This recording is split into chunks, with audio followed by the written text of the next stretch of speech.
Michael had always known there had to be more to life than the dull routine he had fallen into. Day after day, the same grind. Wake up, sit in front of a computer, answer emails, join meetings that could have been summed up in a single message, eat the same takeout, and repeat. Life in the United States had become a slow death of slow, monotonous, uninspired death. Was this really what he had spent decades working for? Was this all there was? He had spent his 20s and 30s chasing the so-called American dream, believing that if he worked hard enough, climbed high enough, saved just enough, happiness would be waiting at the top of the mountain. But the peak never came. He had the savings, he had the career stability, yet he was still restless, unfulfilled. His 50s were creeping in, and he couldn't ignore the gnawing feeling inside him. If he didn't do something now, if he didn't make a drastic change, then when? Would he be 60, 70, still trapped in the same cycle, still waiting for life to begin? That was the moment he made the decision. He was going to leave. The idea had been planted years before, in casual conversations with other disillusioned men like him. The Philippines. A tropical paradise where the cost of living was lower, the weather was warm year-round, and life wasn't dictated by endless bills, taxes, and soul-crushing stress. A place where people still smiled at strangers, where the ocean wasn't just a luxury for the rich, where a simple life was not only possible but expected. He had read the stories, watched the videos, seen men just like him trade the corporate treadmill for a hammock on a beach. It wasn't a fantasy, it was real, and it was attainable. So he started planning. Michael was never the type to jump into anything without preparation. He researched everything.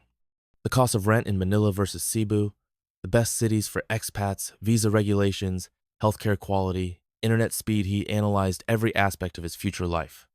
He read forums, joined online groups, listened to both the dreamers and the cynics. Some painted the Philippines as a paradise, others warned of scams, corruption, and culture shock. Who was right? Who was exaggerating? The only way to find out was to go and see for himself. Selling his belongings was the easiest part. He had never been overly attached to material things. What was the point? He had spent years accumulating furniture, electronics, clothes, but when it came time to leave, he realized how little of it actually mattered. He kept the essentials: a laptop for remote work, a few clothes, documents, but everything else sold, donated, or trashed. The process was liberating. The less he owned, the freer he felt. His friends didn't understand. You're moving to the Philippines? Why? Dude, that's crazy. Are you sure you know what you're doing? Is this some kind of midlife crisis thing? He had heard it all.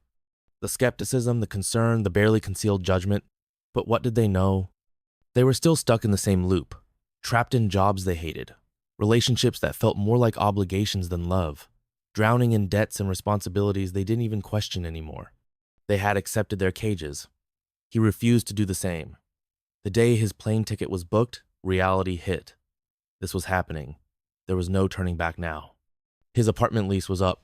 His job had already approved his remote work request. His accounts were set up for international banking. Every logistical detail was in place. But was he ready? Of course not. How could he be?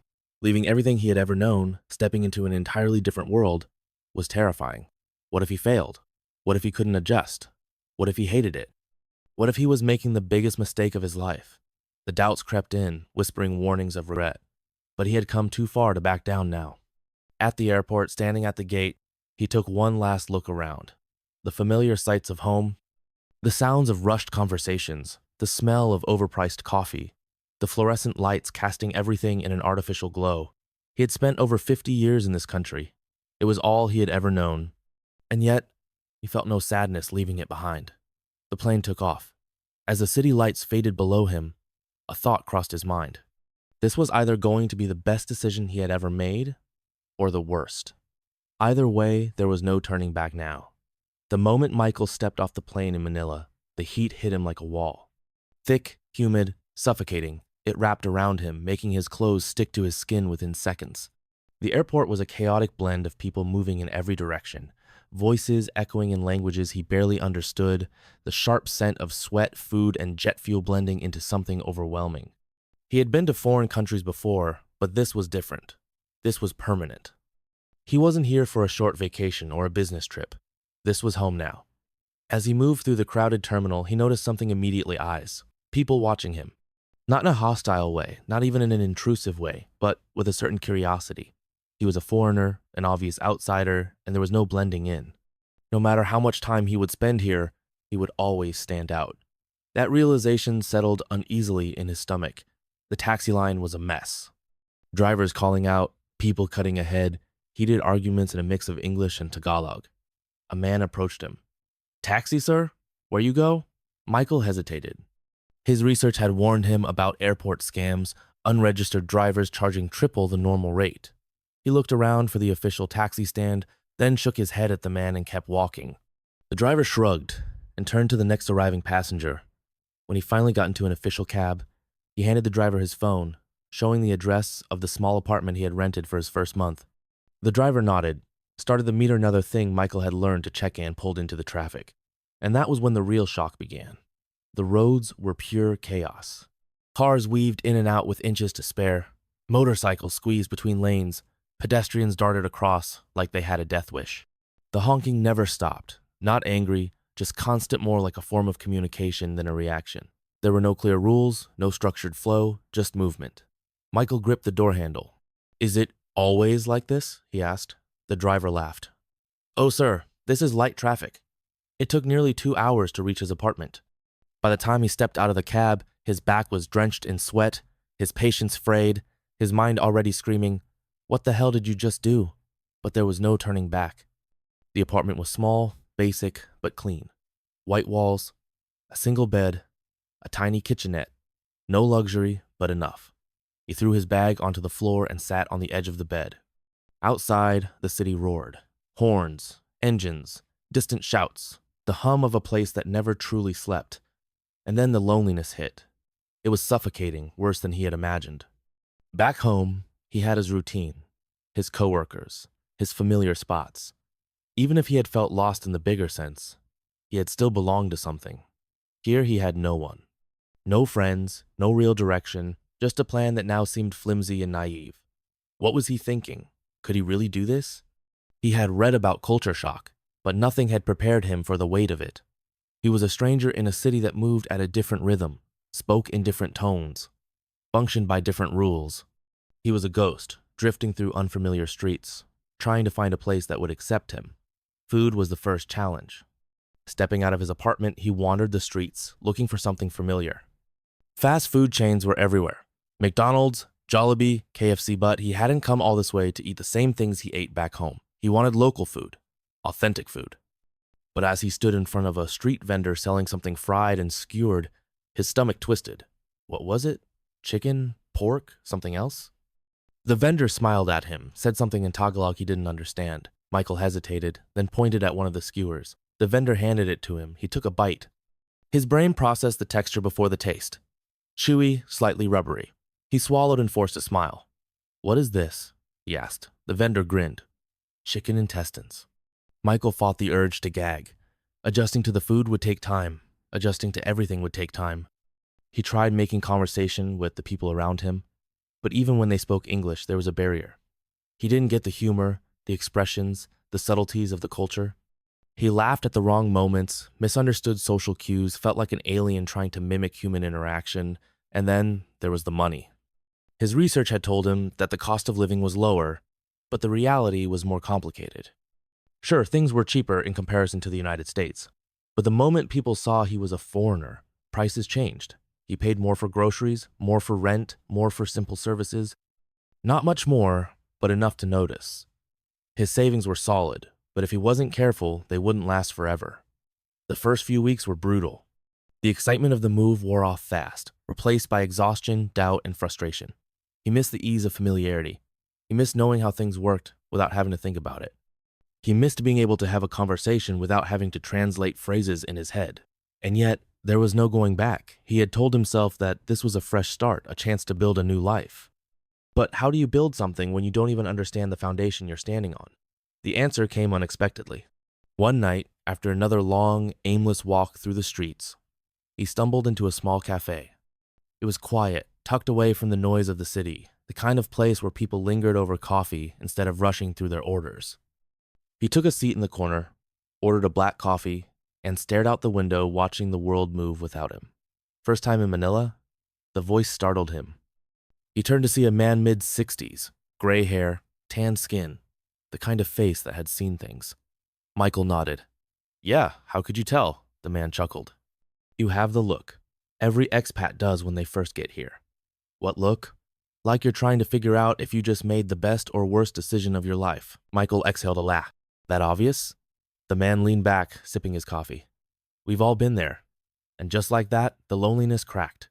For the first time since arriving, he wasn't completely alone.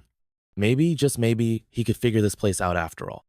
Michael hadn't realized how desperate he had been for conversation until he found himself sitting across from the older man, listening intently to every word. There was something reassuring about the way the stranger spoke calm, steady, like he had seen it all before and knew exactly how the story would unfold. The first 3 months are the hardest, the man said, swirling his coffee absent-mindedly. That's when most guys either adapt or book a flight home. Michael leaned forward. And those who stay? The man smirked. They learn how to survive. His name was Richard, an American who had been living in the Philippines for over 15 years. He had come for the same reasons Michael had a desire to escape, to start fresh, to trade the cold rigidity of Western life for something warmer, something freer. At first, he had made the same mistakes every foreigner did. He had trusted too easily, spent too carelessly, assumed he understood the culture when in reality he was just skimming the surface. Manila will eat you alive if you're not careful, Richard said, stretching his legs under the table. Not in the way big American cities do, not with crime or violence, but with exhaustion. The heat, the traffic, the bureaucracy, the feeling of being an outsider, it wears you down. Michael took a sip of his coffee. It was stronger than what he was used to, slightly bitter but oddly satisfying. So, how do you get past it? Richard studied him for a moment, as if deciding whether he was worth the advice. Then he shrugged. You stop fighting it. Michael frowned. What does that mean? It means you stop expecting this place to work the way you think it should. You stop trying to make sense of things that aren't meant to make sense. You stop looking for logic in a country that operates on instinct and tradition more than structure. Michael let that sink in.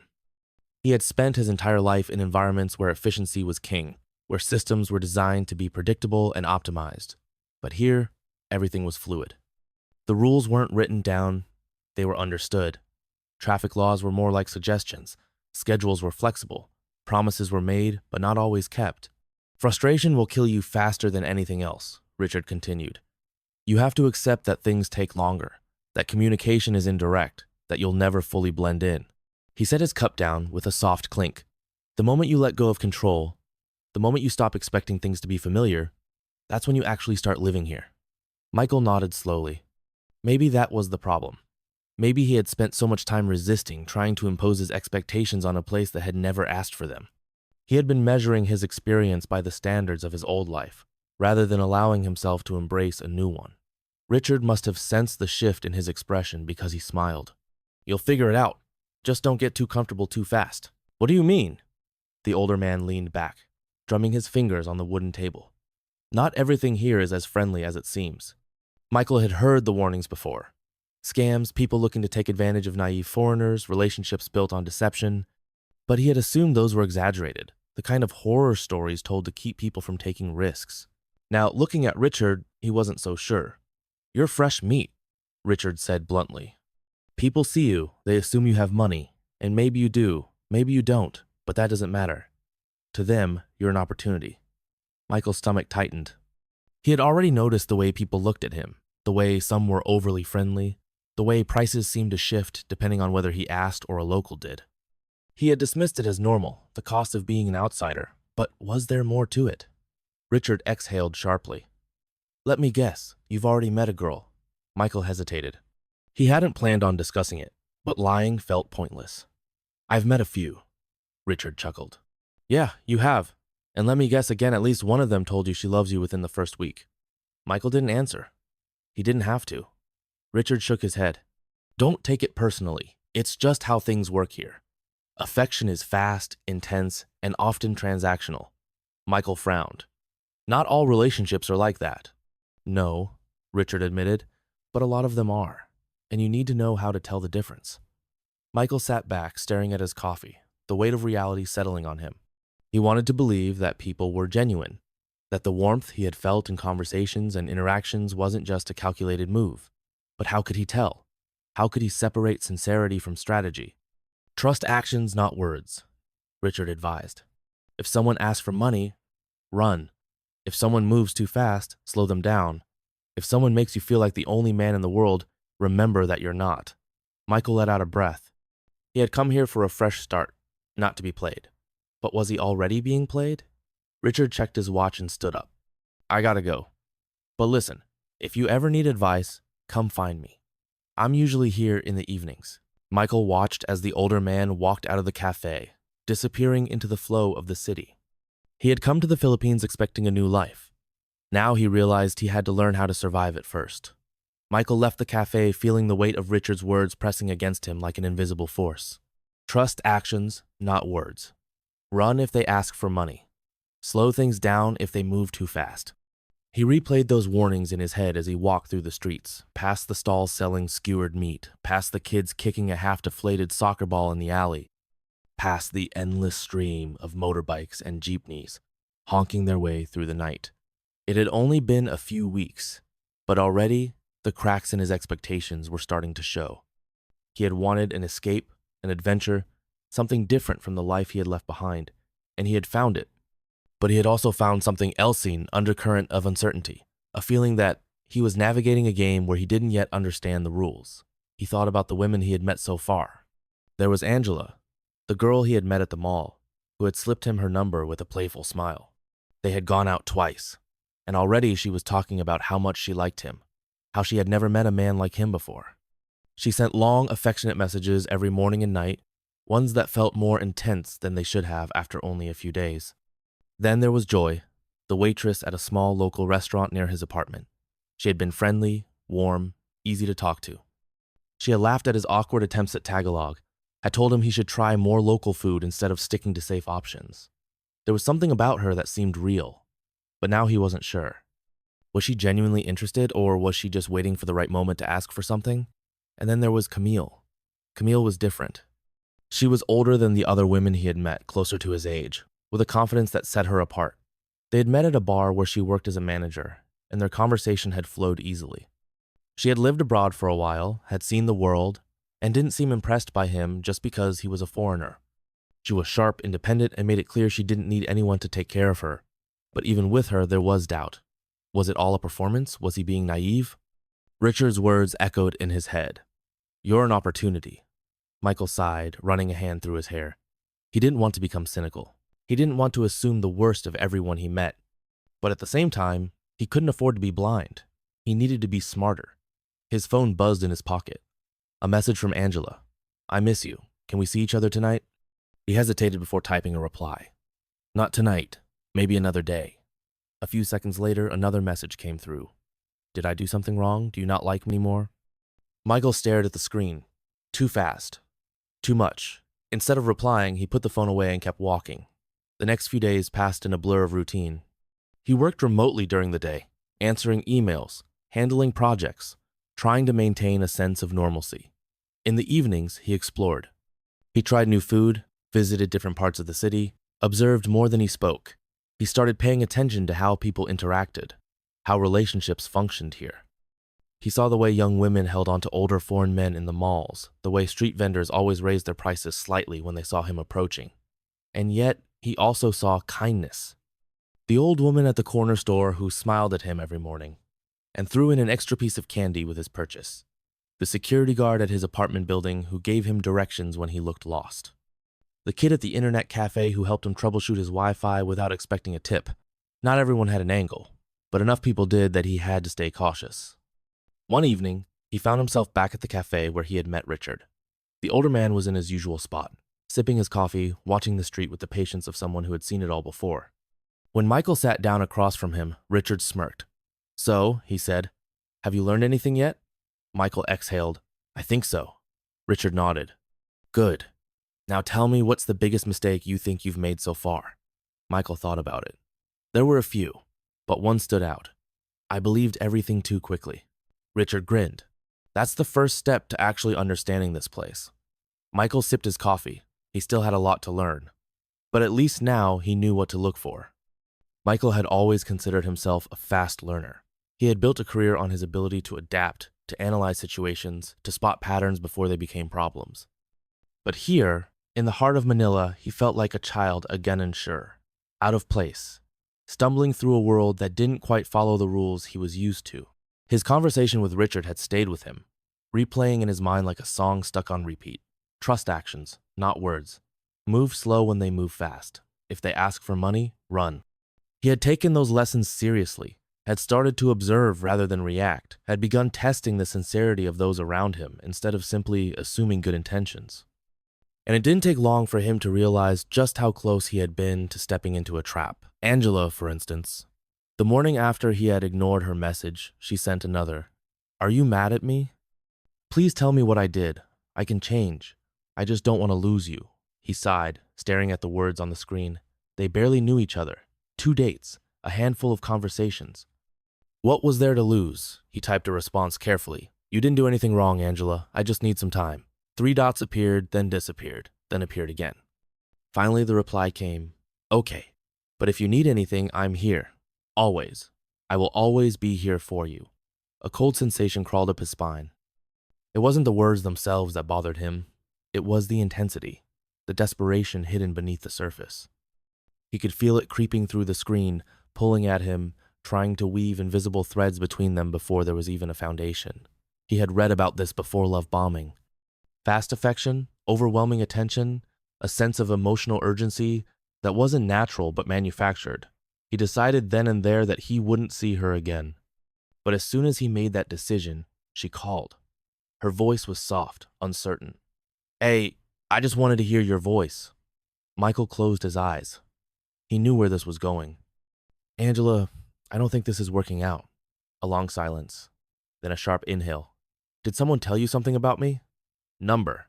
"Then why?" Her voice cracked and he could almost hear the tears forming. "I thought you liked me." He exhaled, pressing his fingers against his temple. "I don't think we should rush anything. I think it's better if we go our separate ways." Another silence. This one heavier. Then, quietly, "I understand." The call ended.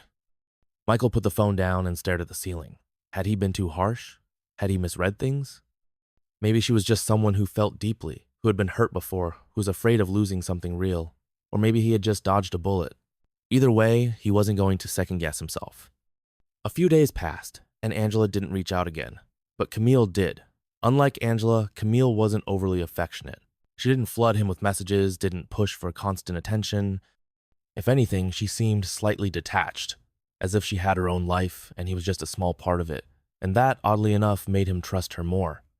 They met for dinner at a small, dimly lit restaurant away from the tourist spots. The air smelled of garlic and soy sauce, the sound of plates clinking against tables mixing with soft ambient music. Camille was dressed simply jeans, a blouse, minimal makeup. She looked real, grounded. "You seem less tense," she noted, swirling her wine glass. Michael smirked. "I'm learning." "Good. Most don't." He leaned back, watching her. "What do you mean?" Camille set her glass down. "Most foreigners come here thinking they're different, that they won't get played, that they'll find real love, a simple life, a happy ending.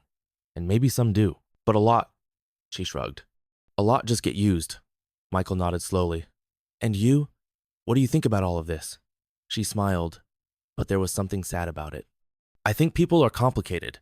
Not everyone is trying to scam you, but a lot of women here grow up with the idea that foreigners are their ticket to a better life. And sometimes that idea is stronger than love."